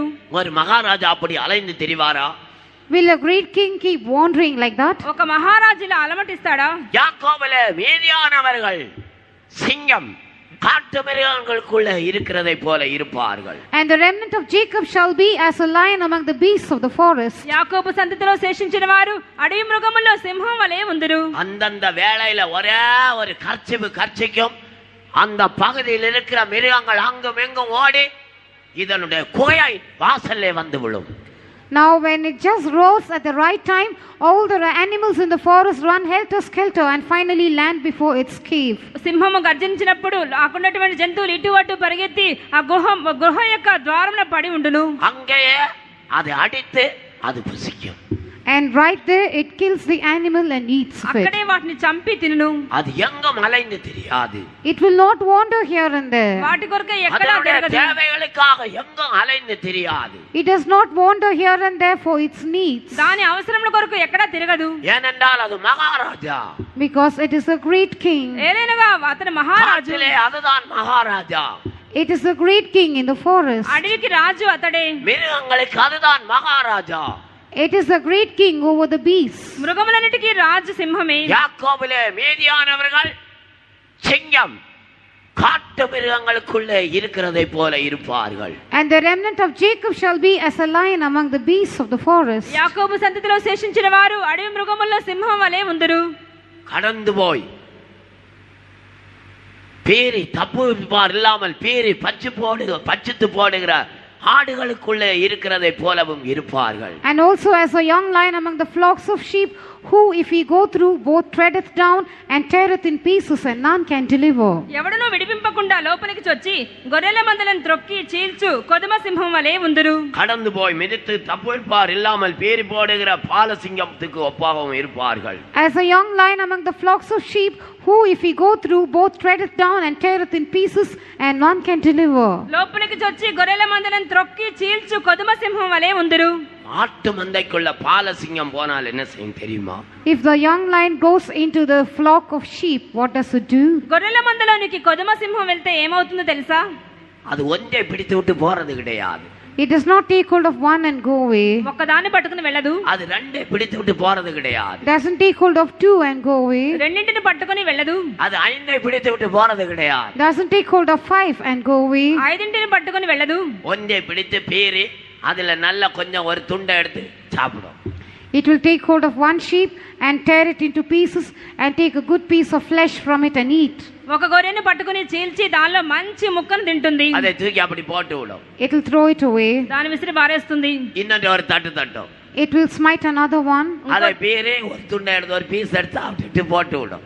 It will tear it into pieces, take one piece out of it and throw it away. మరొక దాన్ని చీల్చి కొంచెం తింటుంది. மூன்றாவது ஒரு தட்டு தட்டும். And thirdly, it will smite another one. మూడో దాని ఒక దెబ్బ కొడుతుంది. ஏனென்றால் இதுக்கு தான் தாராளம் இருக்கு. ஒரு மந்த கூட்டமே அந்த கொகைக்கு முன்ன வந்து நிற்கிறது. Because there's a full flock of sheep standing before the cave. There are so many in number. ఏలైనగా గుహ ఎదుట గొర్రెల మంద నిలబడి ఉన్నవి. ஆட்டு மந்தைகளுக்குள்ள பாலசிங்கம் இருக்கிறது மாதிரி. As a young lion among the flocks of sheep. గొర్రెల మందలో కొదమ సింహం ఉన్నట్లుగా. நாலாவது ஒரு தட்டு தட்டும். And fourthly, another one. నాలుగో దాని ఒక దెబ్బ కొడుతుంది. அதை அப்படி கிழித்து ஒரு சின்ன பீஸ் அந்த இருதயத்துல ஒரு துண்டு அதை எடுத்து சாப்பிட்டுட்டு போட்டு விடும். It takes a portion of the heart and eats and then throws it away. దాని గుండెలో చిన్న ముక్క తిని పడేస్తుంది. இது நான் உங்களுக்கு சும்மா சொல்லுகிறதல்ல. I am not telling it to you as a story. ఊరికి కథ చెప్పడం లేదు. இவைகளுடைய ஜீவிய வரலாற்றை நாம் படிக்க வேண்டும். We have to learn about their history. వాటి చరిత్ర ఏమిటో మనం చదవాలి. ஆட்டு மந்தைகளுக்குள்ள பாலசிங்கம் இருப்பதை போல ஜாதிகளுக்குள்ளே இருப்பார்கள். And they shall be among the Gentiles as a young lion among the flocks of sheep. గొర్రెల మందలో కొదమ సింహం ఉన్నట్లుగా అన్యజనుల మధ్యను వీరు ఉందురు. நாம் தான் அந்த யாக்கோబனுள்ள மீதியாயிருக்கிறவர்கள். And we are the remnant of Jacob. యాకోబు సంతతిలో శేషించిన వారం అంటే మనమే. நம்மை சுற்றிலும் எத்தனையோ ஜாதிகள் இருக்கிறார்கள். And there are so many nations around us. మన చుట్టూ ఎందరో జనులు ఉన్నారు. இங்கே ஜாதிகள் என்று சொல்லுகிறது ரெண்டு விதத்திலே சொல்லப்பட்டிருக்கிறது. The nations of the Gentiles here are mentioned in two ways. అన్యజనులు అనేక జనులు అని రెండు రకములుగా చెప్పబడినవి. ஒவ்வொரு ஜாதியும் ஒரு ஜாதி. நாயுடு நாடாரு பிராமணன் எல்லாரும் ஒவ்வொரு ஜாதி. There are people of different castes. ఒక్కొక్క కులస్తులు గల ఉన్నారు. இன்னொன்று ஒவ்வொரு நாட்டில் உள்ளவர்களும் ஒரு ஜாதிகள். And people of each nation are termed as a nation. ఒక్కొక్క దేశంలో ఉన్నవారు ఉన్నారు. காட்டு மிருகங்களுக்குள்ள பாலசிங்கம் எப்படி இருக்கிறதோ அப்படியே அவர்கள் ஜாதியின் நடுவிலே இருப்பார்கள். And they shall be among the Gentiles as a lion among the beasts of the forest. గొర్రెల మధ్యలో గోధుమ సింహం ఉన్నట్లుగా వారు అన్యజనుల్లో ఉందురు. இவர்கள் வைக்கிறது தான் சட்டம். Whatever they say is the law. వారు చెప్పేదే చట్టము. இவர்கள் நினைக்கிறது தான் பொருள். And whatever they think is the object. వారు అనుకుందే జరుగుతుంది. இவர்கள் போடுறதா பாதை. And whatever they lay down is the path. వీరు వెళ్ళే మార్గమే మార్గము. பிரியமானவர்களே, ஏனென்றால் இவர்கள் சிங்கங்கள் பாலசிங்கங்கள். Because they are lions and they are young lions. ఏలైనగా వీరు సింహములు కొదమ సింహములు. இவர்கள் தான் ஜனங்கள். And they are the people. వారే పౌరులు. ஜாதிகள் குப்பை ஒண்ணுமில்லை, அப்படி தூக்கி போட்டு விடுவார்கள். The nations are nothing before them, they just throw them away like filth. వారి ఎదుట అన్యజనులందరూ పెంట వలె ఉందురు. அப்படி ஒரு தட்டி ஒரு பீஸை மட்டும் தான் எடுக்கும், தூக்கி போட்டு விடும். It will smite it, take just a piece out of it and throw it away. ఒక దెబ్బ కొట్టి ఒక చిన్న ముక్క తీసుకొని పారవేయుదురు. மீதி அதுக்கு டேஸ்டே இருக்காது. And the remaining part doesn't seem tasty. మిగిలింది రుచిగా ఉండదట. யாக்கோபிலே மீதியானவர்கள் அப்படி இருப்பார்கள். And the remnant of Jacob shall be so. యాకోబు సంతతిలో శేషించిన వారు ఇలా ఉందురు. பிரியமானவர்களே, நாம் யாக்கோபிலே மீதியானவர்களாய் இருக்கிறோம். Beloved ones, we are the remnant of Jacob. ప్రియులారా, యాకోబు సంతతిలో మనం శేషించిన వాళ్ళ వలె ఉందాం. துஷ்ட சிங்கத்தை போல் இருக்கிறவர்கள். We are like a young lion. మనము కొదమ సింహం వలె ఉండాలి. நம்முடைய கைக்கு தப்புவிப்பது ஒன்றுமே இருக்காது. There is nothing which can deliver out of our hand. ఎవరు మన చేత నుండి విడిపింపలేరు. சீக்கிரமா இந்த உலகத்துக்கு ஒரு பெரிய மாற்றம் உண்டாக போகிறது. Very soon a great change is going to come upon this world. త్వరలో లోకంలో ఒక మార్పు కలుగును. சின்ன மாற்றமல்ல, பெரிய மாற்றம் உண்டாக போகிறது. Not a small change but a great change. అది చిన్న మార్పు కాదు, గొప్ప మార్పు కలుగును. பாருங்க, இந்த எண்கச்செல்லாம் ஒவ்வொரு இப்போது 2 4 தான், 4 வாகனம் தான் போக முடியும். 100 வாகனம் போகும். Look at the national highways here. You can find only 2 vehicles going at a time, but it can be widened to make even 100 vehicles to go simultaneously. జాతీయ రహదారుల్లో 4 వాహనాలు వెళ్తున్నాయి, కానీ ఇక మీదట 100 వాహనాలు వెళ్తాయి. பெரிய மாற்றம் இந்த உலகத்துல உண்டாக போகிறது. A great change is going to come upon this world. లోకంలో గొప్ప మార్పు కలగనయున్నది. இயேசு இன்றைக்கு இந்த உலகத்தில் வந்தாலும் கூட இந்த உலகம் 1007 வருடம் இந்த உலகம் இருக்க வேண்டும். இங்கு உண்டாக்கப்படுகிற வாகனங்கள் எல்லாம் அதை 1000 மடங்குக்கு மேல் பெருகிவிடும். Now even if Jesus comes, all the vehicles here should abound 1,000-fold, and the world also should remain for another 1,007 years. యేసు ప్రభు ఈ రోజే వచ్చినా సరే ఈ లోకం ఇంకా 1007 సంవత్సరాలు ఉంటుంది, మరియు వాహనాలు వేల కొలదిగా పెరిగిపోవును. யாக்கோபிலே மீதியானவர்கள் சிங்கம் காட்டு மிருகங்களுக்குள்ளே இருக்கிறதை போல இருப்பார்கள். And the remnant of Jacob shall be as a lion among the beasts of the forest. యాకోబు సంతతిలో శేషించిన వారు అడవి మృగముల సింహం వలె ఉందురు. ஒரே கர்ச்சிப்பு, எல்லா மிருகங்களும் ஆடி ஓடி அலைந்து சுருண்டு இதோட குகையிலே வந்து விழுந்து விடும். Only once it rose and all the animals run here and there and they come and fall before its cave. ఒక్క గర్జన చాలును, అడవిలో మృగములన్నీయు గుహపు ద్వారమున పడి ఉండును. நினைத்துக் கொள்ளுங்கள், 250 ஏக்கர் நிலத்துக்குள்ள வேற எந்த மிருகமும் நடமாடவே செய்யாது. No other animal at the radius of in a space of 250 acres of land will enter into it except this lion. ఒక్క సింహం ఉన్నట్లయితే 250 ఎకరముల్లో మరి ఏ జంతువు లోపల ప్రవేశించదు. அப்படியானால் இது எவ்வளவு பராக்கிரமசாலியாக காட்டு மிருகங்களுக்குள்ளே ஜீவிக்கிறது என்று பாருங்கள். If it is so, you can see how mighty it is among the beasts of the forest. అలాగైతే సింహము అడవి మృగములన్నిటిలో ఎంత పరాక్రమం గలది. யாக்கோபிலே மீதியானவர்கள் கடந்து போய் தப்புவிக்கார் இல்லாமல் ஆட்டு மந்தைகளை உள்ளே இருக்கிற பால சிங்கங்களை போல இருப்பார்கள். And the remnant of Jacob will be like a young lion among the flock of the sheep, and there shall be none to deliver them. యాకోబు సంతతిలో శేషించిన వారు ఎవరిని విడిపింపకుండా లోపలికి వచ్చి గొర్రెల మందను త్రొక్కి చీల్చు కొదుమ సింహం వలె ఉందురు. கண்களை மூடுவோமாக. Let us close our eyes. మనం కళ్ళు మూసుకుందాం. கூட்டத்தை உடனடியாக முடிக்க போகிறோம். We are going to finish the meeting immediately. ఈ కూటం తొందరగా ముగిస్తాం. முழங்கால் போடுவோமாக. Let us bend our knees. మోకరిద్దాం. முழங்கால் போடுவோமாக. Let us bend our knees. మోకరించుదాం. நீதான் யாக்கோபனுடைய சந்ததி. You are the seed of Jacob. యాకోబు సంతతిలో శేషించిన వాడు నీవే. ஆண்டவர் உன்னை மேய்த்து மடக்கும்படி கடந்து வந்திருக்கிறார். And the Lord has come in order to feed you. దేవుడు నిన్ను మేపుటకు వచ్చి ఉన్నారు. அவர் நின்று கொண்டு உன்னை மேய்த்து கொண்டிருக்கிறார். He is standing and feeding you. ఆయన నిలిచి నిన్ను మేపుదురు. கர்த்தருடைய நாமத்தின் மகத்துவத்தோடு உன்னை மேய்க்கிறார். And he is feeding you in the majesty of the name of his God. దేవుడైన యెహోవా నామ మహత్యమున నిన్ను அவருடைய మేపును. நாமத்திலே உனக்கு எல்லாம் கொடுக்கப்பட்டிருக்கிறது. What is given to you in his name? ఆయన నామమున నీకు సమస్తం ఇవ్వబడెను. பரிசுத்தம் கொடுக்கப்பட்டிருக்கிறது. Holiness is given. పరిశుద్ధత ఇవ్వబడెను. பரிசுத்த சுபாவங்கள் கொடுக்கப்பட்டிருக்கிறது. Holy natures are given. పరిశుద్ధ స్వభావం சுகபலம் ఇవ్వబడెను. ஆரோக்கியம் கொடுக்கப்பட்டிருக்கிறது. Health and strength are given. సౌఖ్యము ఆరోగ్యం ఇవ్వబడెను. அதிகாரம் ஆளுகை கொடுக்கப்பட்டிருக்கிறது. Authority and dominion are given. అధికారము ఏలుబడి ఇవ్వబడెను. அவருடைய நாமத்தின் மகத்துவத்திலே உனக்கு எல்லாம் கொடுக்கப்பட்டிருக்கிறது. In the majesty of his name, everything is given you. ఆయన నామ మహత్యమున సమస్తము ఇవ్వబడెను. அருமையான தேவனுடைய பிள்ளை, நீ உன்னை நன்றாய் நிதானித்துக் கொள்வாயாக. Beloved child of God, discern yourself properly. ప్రియమైన దేవుని బిడ్డ, నిన్ను నీవే వివేచించుకో. நீ நன்றாய் உன்னை நிதானித்துக் கொள்வாயாக. Discern yourself properly. నిన్ను నీవే సరిగ్గా విమర్శించుకో. அவர்களுக்கு நீங்க கர்த்தராலே புறப்பட்டு வருகிற பனியை போல் இருக்கிறாய். And you are like the dew which comes forth from the Lord. దేవుడు పంపించే మంచు వలె నువ్వు ఉండవలెను. மனுஷனை பாராமல் பெய்கிற மழையை போல் இருக்கிறாய். Like a rain which comes down upon man irrespective of who he is. మనిషి ప్రయత్నం లేకుండా పడు వర్షం వలె ఉండవలెను. மிருகங்களுக்குள்ளே சிங்கத்தை போல இருக்கிறாய். You are like the lion among the beasts of the forest. అడవి మృగముల సింహం వలె ఉన్నావు. ஆட்டு மந்தைகளுக்குள்ள கடந்து போய் பேரி பச்சத்தை போடுகிற பால சிங்கத்தை போல் இருக்கிறாய். You are like a young lion among the flocks of sheep, which tears in pieces and devours. అడవి మృగములను చొచ్చుకొని వెళ్ళి వాటిని చీల్చు కొదమ సింహం వలె ఉన్నావు. நீ ஒரு துஷ்ட சிங்கத்தை போல் இருக்கிறாய். You are like a young lion. నీవు కొదమ సింహము.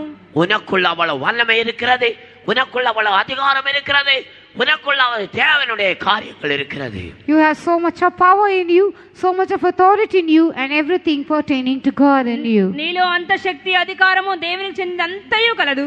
ஒப்பு கொடுப்பாயாக. Surrender yourself. నిన్ను సమర్పించుకో. சந்தோஷப்படுவாயாக. Rejoice. సంతోషించుము.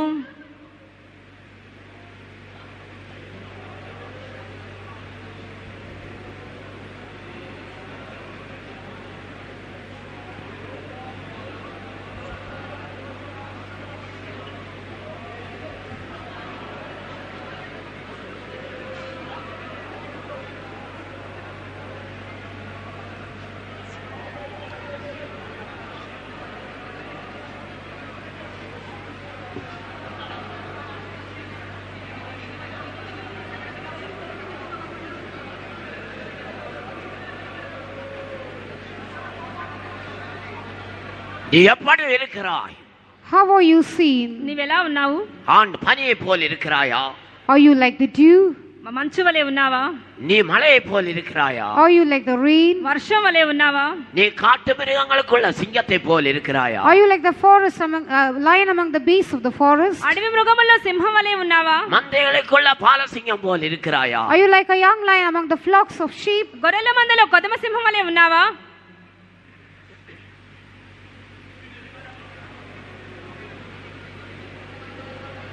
உன்னிடமாய் தேவனுடைய வசனம் அனுப்பப்பட்டிருக்கிறது. The word of God is sent to you. దేవుని వాక్యం నీ యొద్దకు వచ్చి ఉన్నది. ஆண்டவர் நினைத்த காரியம் வாக்கியம்படி அதை செய்யும். And it will cause that which the Lord purposes to be accomplished in you. దేవుని కార్యం నీలో సఫలం చేయును. உறைந்த மாரியும் உறைந்த மழையும் உன்னிடமாய் அனுப்பப்பட்டிருக்கிறது. The rain and the snow from heaven is sent to you. వర్షము హిమము నీ యొద్దకు పంపించబడెను. மாறி என்று சொன்னால் பின்மாறி அதை காட்டுகிறது. Rain speaks of the latter rain. వర్షం అంటే కడవరి వర్షము. உபதேசத்தினால உண்டாகிற எழுப்புதலை காட்டுகிறது. The revival which is caused by the doctrine. ఉపదేశం యొక్క ఉజ్జీవము. உறைந்த மழை என்று சொன்னால் அது விழுந்தால் அப்படியே மனிதர்கள் செத்து விடுவார்கள், பூண்டுகள் அழிந்துவிடும், தேசங்கள் அழிக்கப்படும். அது வசனத்தின் வல்லமையை காட்டுகிறது. When snow falls down, all the crops will perish and people will die and the land also will be destroyed.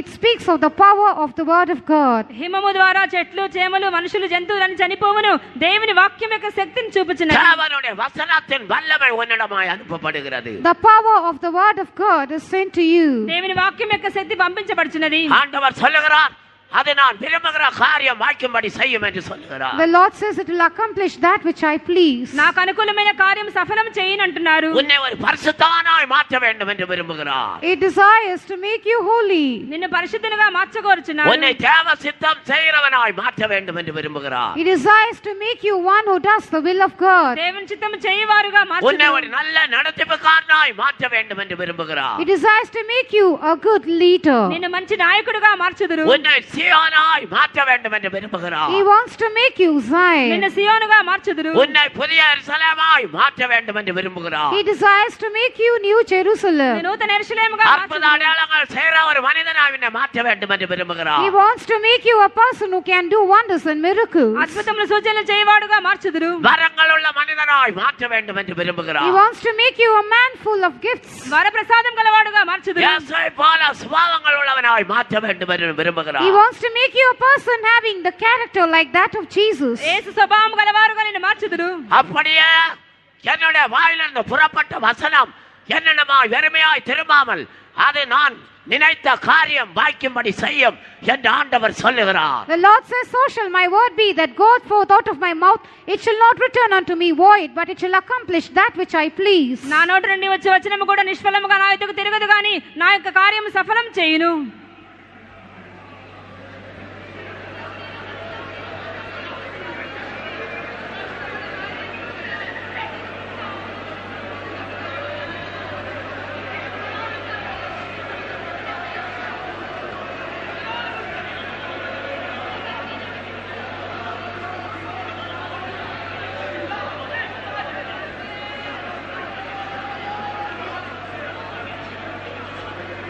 நீ எப்படி மாற வேண்டும் என்று விரும்புகிறாயோ அதே சிந்தனை ஆண்டவரிடத்தில் இருக்கிறது. அதே ஆண்டவர் விரும்புகிறார். அதற்காக உனக்கு வசனம் கொடுக்கப்படுகிறது. However you want to become, the Lord has the same thought concerning you, and the word of God is sent to you for the very same purpose. నీవెలా మారవలని కోరుచున్నావు అదే మనసులో దేవుని యొక్క మనసులో కలదు. తగిన వాక్యం నీకు పంపించున్నారు. காட்டு மிருகங்களுக்குள்ளே இருக்கிற சிங்கமே வசனத்தை அடித்து புசிப்பாயாக. O lion which is seen among the beasts of the forest, kill and eat of the word of God. అడవి జంతువుల్లో ఉన్న సింహమా దేవుని వాక్యమును చంపుకొని తినము. காட்டு மந்தைகளுக்குள்ளே நிற்கிறதான பால சிங்கமே வசனத்தை அடித்து புசிப்பாயாக. O young lion standing among the flock of sheep, eat of the word of God and flee. గొర్రెల మంద మధ్యలో ఉన్న కొదమ సింహమా దేవుని వాక్యమును తినము.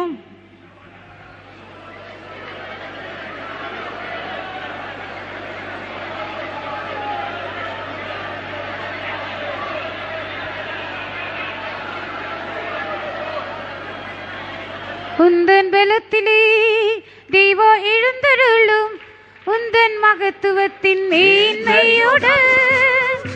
உந்தன் பலத்திலே தேவா எழுந்தருளும், உயர் பலத்தினால் எம்மை நிறைத்திடும். உந்தன் பலத்திலே தேவா எழுந்தருளும், உந்தன் மகத்துவத்தின் மேன்மையோடு. உந்தன் பலத்திலே தேவா எழுந்தருளும், உயர் பலத்தினால் எம்மை நிறைத்திடும். உந்தன் பலத்திலே தேவா எழுந்தருளும், உந்தன் மகத்துவத்தின் மேன்மையோடு.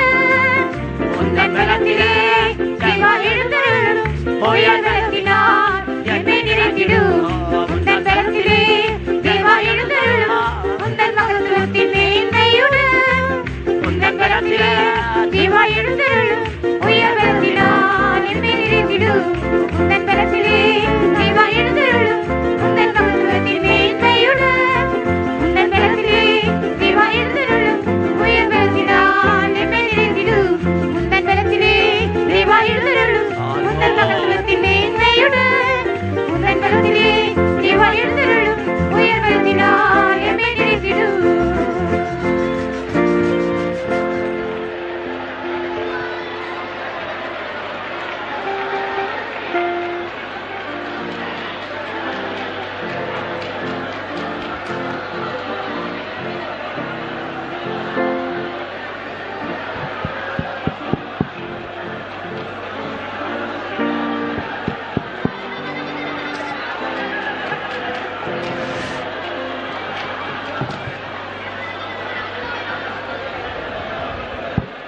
கர்த்தர் நம்மத்தில் வந்து நம்மை ஆசீர்வதித்தபடியால் அவரை ஸ்தோத்திரிப்போம். For the Lord having come down into our midst and blessed us, let us all praise God. ప్రభు మన మధ్యలోనికి వచ్చి ఆశ్రయించినందుకే స్తోత్రించెదము. స్తోత్రం స్తోత్రం స్తోత్రం స్తోత్రం స్తోత్రం స్తోత్రం స్తోత్రం స్తోత్రం స్తోత్రం பிதாகுமாரம் பரிசுத்தாவியாகிய தேவனை ஸ்தோத்திரிப்போம். For the Father, the Son and the Holy Spirit, let us all praise God. తండ్రి కుమార పరిశుద్ధాత్మ దేవుని స్తోత్రించెదము. స్తోత్రం స్తోత్రం స్తోత్రం స్తోత్రం స్తోత్రం స్తోత్రం స్తోత్రం స్తోత్రం స్తోత్రం.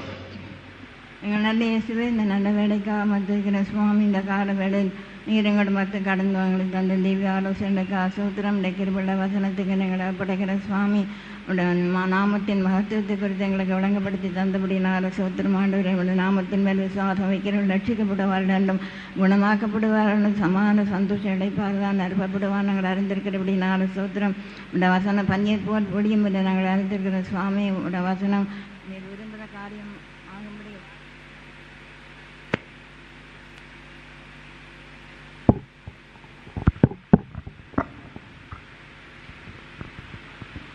வசனத்தை விசுவாசிக்கிறவர்கள் தாவை மரணத்திலிருந்து மருத்துவரையும் உயிர்ப்பிக்கும் என்று நாங்கள் அறிந்திருக்கிறபடியே நான் சூத்திரம் செங்கடலை பழக்கம் என்று நாங்கள் அறிந்திருக்கிறபடியே நான் சூத்திரம் ஆண்டரே வசனத்தை வந்து காட்டு மிருகங்களுக்குள்ள இருக்க சிங்கத்தை போல் எங்களுக்கு மாற்றிவிடும் என்று அறிந்திருக்கிற சுவாமி, நாங்கள் உண்மை போல மாற்றப்படுவோம் என்று அறிந்திருமுடைய சகல திவ்ய சுவாமிகளை பெற்றுக்கொள்வோம் என்று நாங்கள் அறிந்திருக்கிற ஆண்டவரே மற்றும் ஜெயங்கூட ஜீவன் செய்ய முடியும் என்று அறிந்து நாங்கள் பரிசுத்தவாங்களாக மாற்றப்பட முடியும் என்று நாங்கள் அறிந்திருக்கிறோம். தாவே நாங்கள் சியோனாகவும் எருசலேமாகவும் மாற்றப்பட முடியும் என்று நாங்கள் அறிந்திருக்கிறோம் ஆண்டவரே. அந்த நீர் அனுப்பின காரியமாக உடைய வாக்கியம் என்று நாங்கள் அறிந்திருக்கிறோம். அப்படின்னா நம்முடைய பேர் நம்முடைய விசுவாசம் தைரியத்தை வைத்துக்கொண்டு நாங்கள் பெற்றுக்கொள்ள வேண்டிய எல்லா ஆசீர்வாதங்களையும் பெற்றுக்கொண்டு நாங்கள் உண்மை போல மாற்றப்பட்டு நீர் வரும்போது சந்திக்க எங்கள் யாவரையும் தகுதிப்படுத்தும். இயேசு நாமத்தை கேட்கிறோம் பிதாவே. சோத்ரம் சோத்ரம் சோத்ரம். நம்முடைய கர்த்தராகிய இயேசு கிறிஸ்துவின் கிருபையும் பிதாவாகிய தேவனுடைய அன்பும் பரிசுத்த ஆவியானவருடைய